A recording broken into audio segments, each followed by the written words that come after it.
Today, we take another step to preserve the integrity of women's spaces and opportunities. We are making sure that women's spaces are safe for women. No men are going to go into women's prisons in the state of Oklahoma. No men in women's domestic shelters in the state of Oklahoma. No men in women's locker rooms. No men in women's bathrooms. No men in women's sports. Got it. Wow. Joining us now, Riley Gaines, former University of Kentucky swimmer. You competed against transgender athlete Leah Thomas. Riley, it's great to have you on the show. You were there when Oklahoma Governor Kevin Stitt, now the first governor to sign this Women's Bill of Rights, defining people by their biological sex at birth. Talk to us about how this is a fight to protect women's sports, and you see this as an equal opportunity fight for women, right? Absolutely. And look, this is a lot broader than just women's sports. You heard Governor Stitt. This is something that encompasses really what this does. What the Women's Bill of Rights does is it codifies the term woman, which in Oklahoma alone, it's used 584 times in Oklahoma statute. So this means there are 584 times for unelected bureaucrats and officials to go in and redefine this word, woman, really sex-based terms, male, female, man, woman, and redefine it to fit their radical agenda. But Governor Stitt has put an executive order out to where he said no. He has said enough is enough, and he's defining this. It's a common sense law.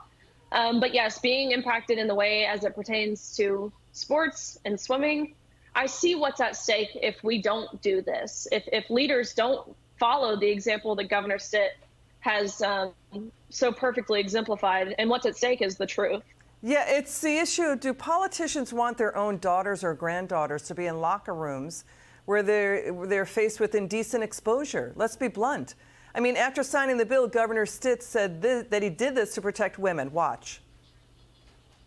I have 3 daughters. My wife and I have been married for 25 years. I did this for them. I did it for Riley Gaines. I did it for all the young girls in the state of Oklahoma that it's just absolutely wrong for them to be forced to change and undress in a what should be a safe locker room as they're competing. Forget the fact that they're having to compete against a biological male, but then to change the locker room. I mean, this is just craziness. It's not gonna happen in Oklahoma.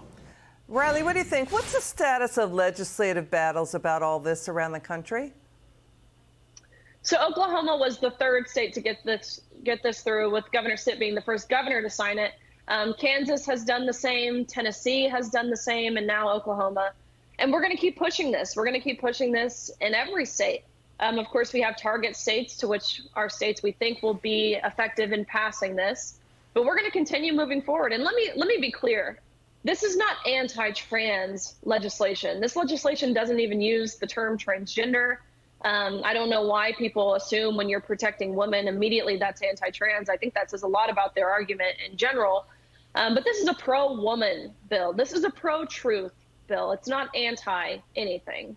Okay. Riley, so here's the thing. Where does this lead us? Where are we headed down the road along this major fight? It seems like a battle that it's just 3 states right now. How far are you going to take this? As far as we can.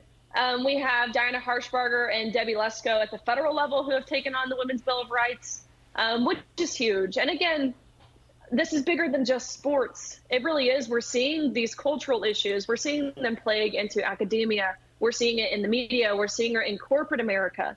It's bigger than just sports. And again, I can't reiterate enough.